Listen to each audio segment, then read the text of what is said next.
Set in the city of Columbus, Ohio, a state in the United States that is generally known as one of the best art cities in the world. However, over time, the city's good name eventually collapsed when crime increased due to the emergence of crime syndicates, both gangs and thugs, where they committed robberies, rapes as well as murders, and a series of violence against civilians who were certainly victims.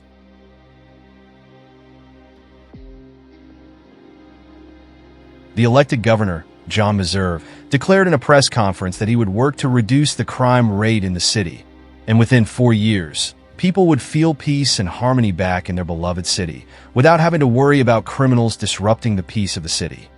We've cut this state's homicide rate nearly in half. Drugs and gangs out of our neighborhoods.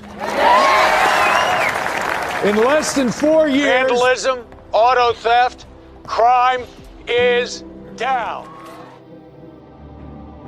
On the other hand, a woman named Vivian Hill headed to the airport to pick up her husband, Stanley Hill, who had just returned from California after attending a job interview to manage a factory. When they were in the airport parking lot and were about to get into the car, they noticed one of tires is flat. Before Stanley can fix it, a man approaches and asks them for money. Stanley politely declines, but another man sneaks up on Stanley's backside, electrocutes him, and then knocking him out. The man who was asking for money, named Charlie, then stabs Vivian to death and takes the woman's purse, while Stanley lies helpless on the ground, seeing his wife dead and the killer fleeing from there.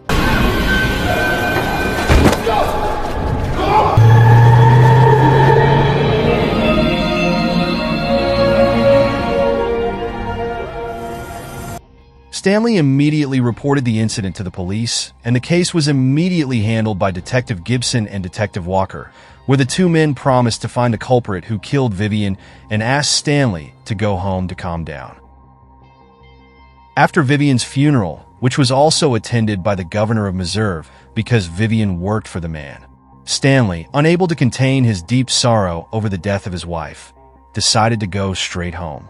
Long story short, a few days after investigating the incident that killed Vivian Hill, Detective Gibson managed to catch several men according to the characteristics that Stanley mentioned, who could be suspects in the murder.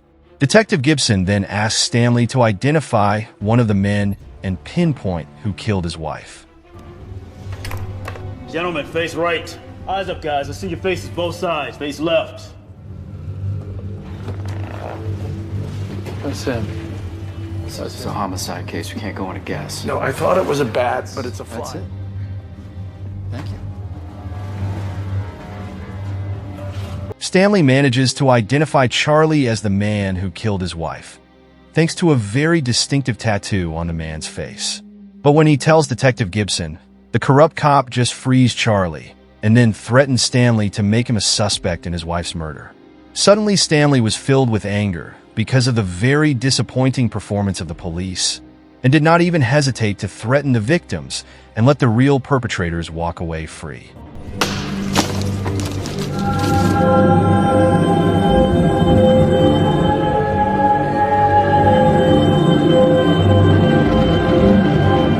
Why did you let him go? Keep your voice. Okay. How will I help my case? Tell me. Then the man who killed my wife walks out here like it's a joke, like it's nothing. Oh, Jesus Christ. You want me to go home and hope that he dies, is that it? Even if we bring him back, it's not going to help your case. Okay, it is. It's okay. Stanley then returns home with a deep sense of disappointment while still struggles with his desperation. So angry that he even threw a Bible across the room, which opens to the passage in Jeremiah 6 verse 11, "I am filled with the wrath of the Lord." Inspired by the Bible verse, Stanley now calls his name Wrath and learns that his wife's killer was Charlie Laws. Stanley briefly heads to his closet, where he intends to take something hidden behind his wardrobe. But Stanley later abandoned this intention because he was still unsure about what action he would take to avenge his wife's death. Stanley then started stalking Charlie, and when he saw Charlie, who seemed to be having fun with his gang on the side of the road, an angry Stanley then turned around his car, returned home, and rushed to his room. Without thinking, Stanley then smashed the wall behind the cupboard and took a suitcase from there.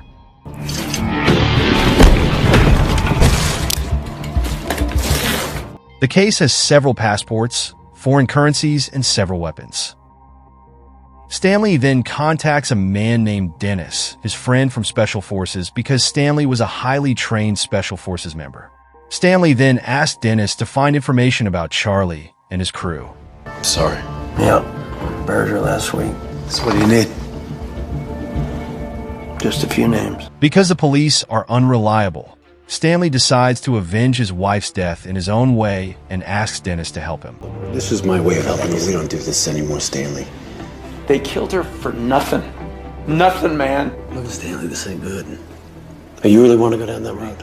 I get it. You want vengeance. I want justice. You want vengeance, Stanley. Okay, you asked for names. I got your names. This. What about this guy? That's all I need. Thank you, my man.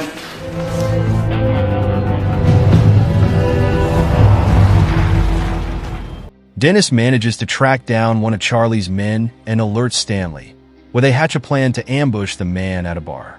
Stanley pretends to be a visitor at the bar to spy on Charlie's crew, but his whereabouts were discovered by the man, who immediately fled outside the bar.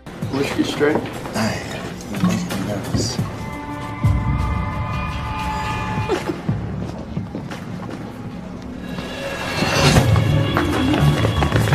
When Stanley chases after him, thinking the man has fled, he appears behind Stanley and points a gun at him.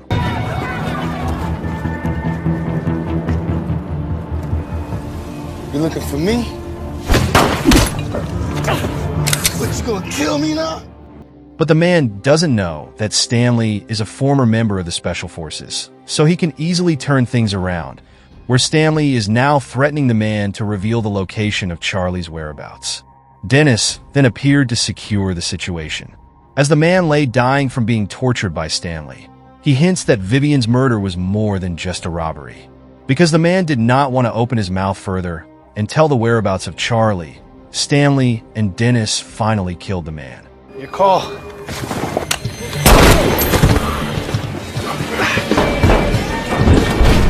However, unbeknownst to Stanley and Dennis, it turned out that one of Charlie's crew knew what they were doing and took a photo of it secretly.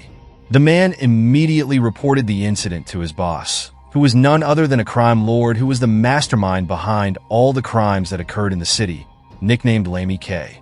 After learning that one of his henchmen has been killed, Lamey orders his men to find Charlie and kill the two men in the photo who killed his men. Bastards just capped Nathan, man. Check this out.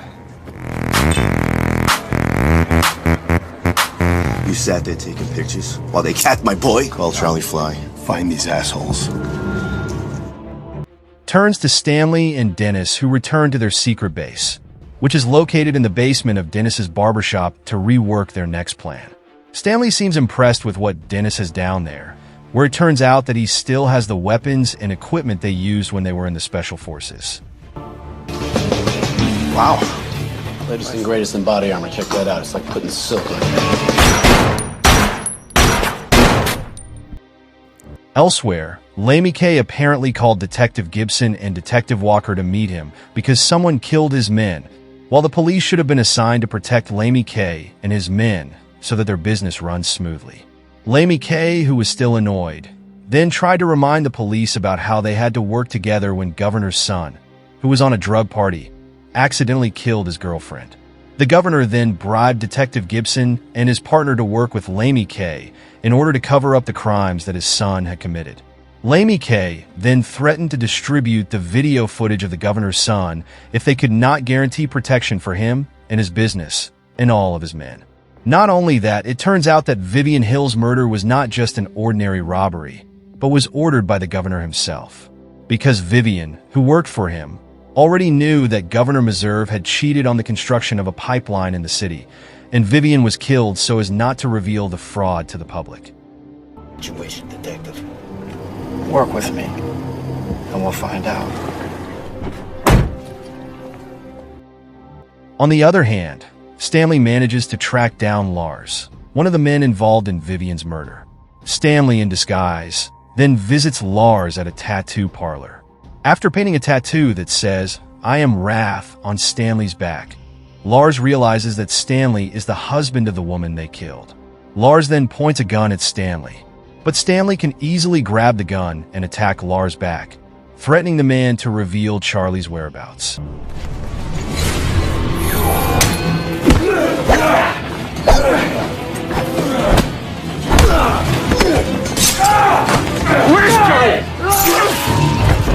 Reluctant to open his mouth, Stanley kills the man and takes a bag full of cash and drugs. At the same time, Charlie and some of his crew manage to find the whereabouts of Dennis and attack him at his barbershop. But Dennis was able to finish off Charlie's henchman with the fighting skills of a trained former Special Forces member, though Charlie managed to escape in the end. Step down here, princess. Come on down. So, you and your friend are messing with my boys. And try and find. Really? Hurt my leg!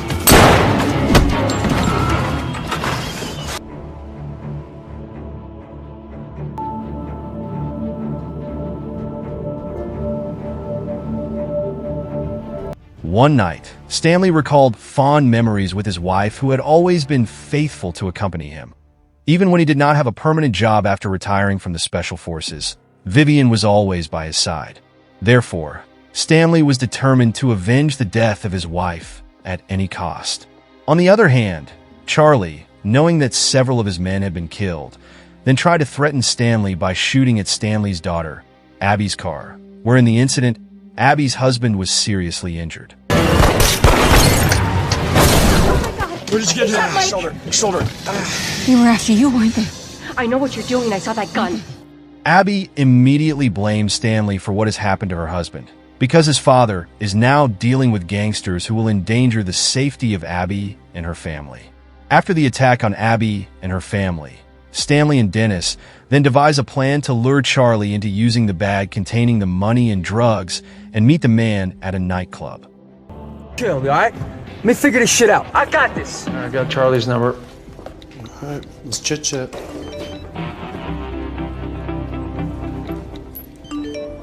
The hell?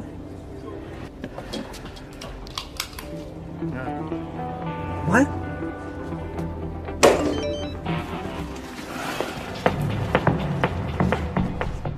Hey, you! You can't come in here. 3 minutes.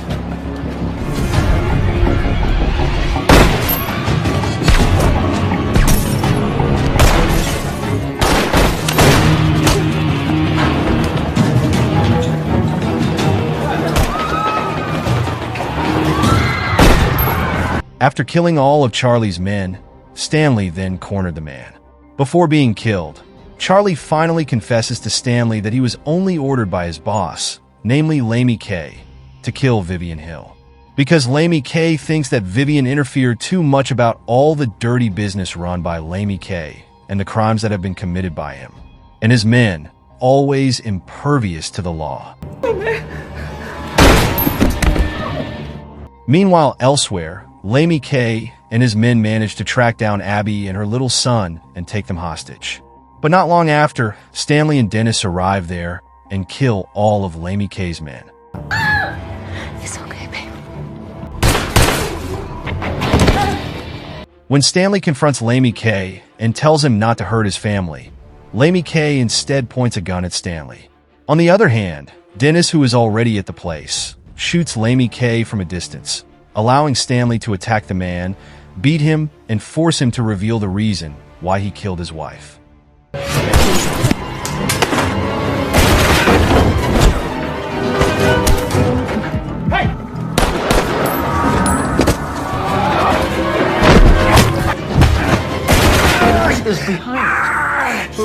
Lamey K then reveals that he ordered his men to kill Vivian Hill on orders from Governor Meserve, who is none other than Vivian's boss, who doesn't want evidence of his cheating and involvement with the city's gangsters to be exposed to the public.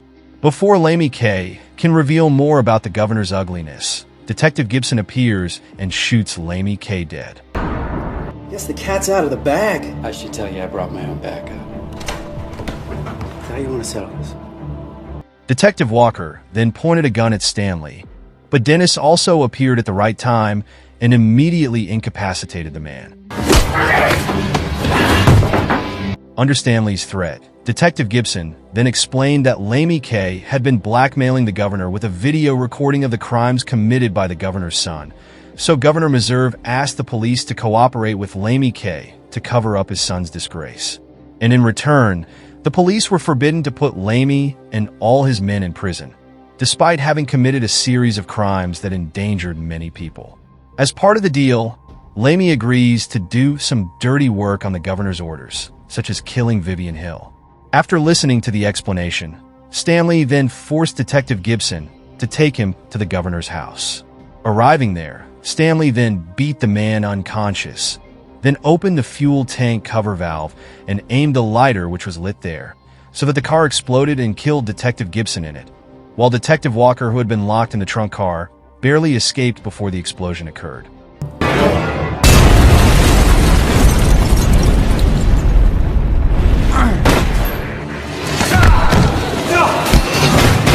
Stanley manages to infiltrate the governor's house and kill the guards, until finally going head-to-head with Governor Meserve, who admits what he's done, but plans to murder Stanley to complete the cover-up. After fighting quite fiercely, Stanley was finally able to turn things around by stabbing the governor, killing him. Wrong branch of government. Who else knows about that report? Everybody knows. You had my wife killed because she wouldn't cover up a report, ain't sure. Who the hell are you, Rav? At the same time, the police arrive at Governor Meserve's residence and force Stanley to surrender himself at gunpoint by snipers, who are ready to shoot Stanley down if the man refuses to surrender. Seeing this, Stanley instead raised his gun, so the snipers shot him.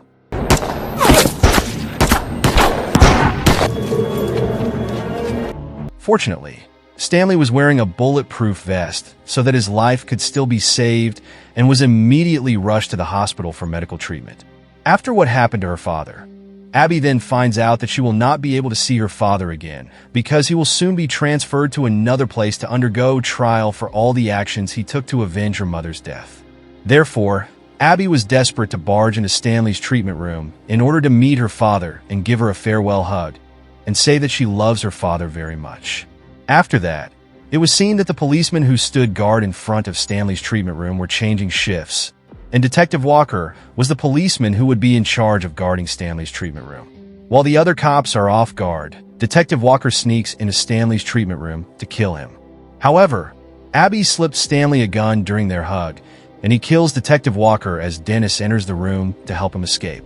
I gotta wonder, what's going on in that mind of yours? How much I love my wife. Punks. Where are we going? Well, hopefully. Security, there's been a breach in IC. The film ends with Abby, who receives a postcard from Sao Paulo, Brazil, assuring her that Stanley is doing fine. Tamat!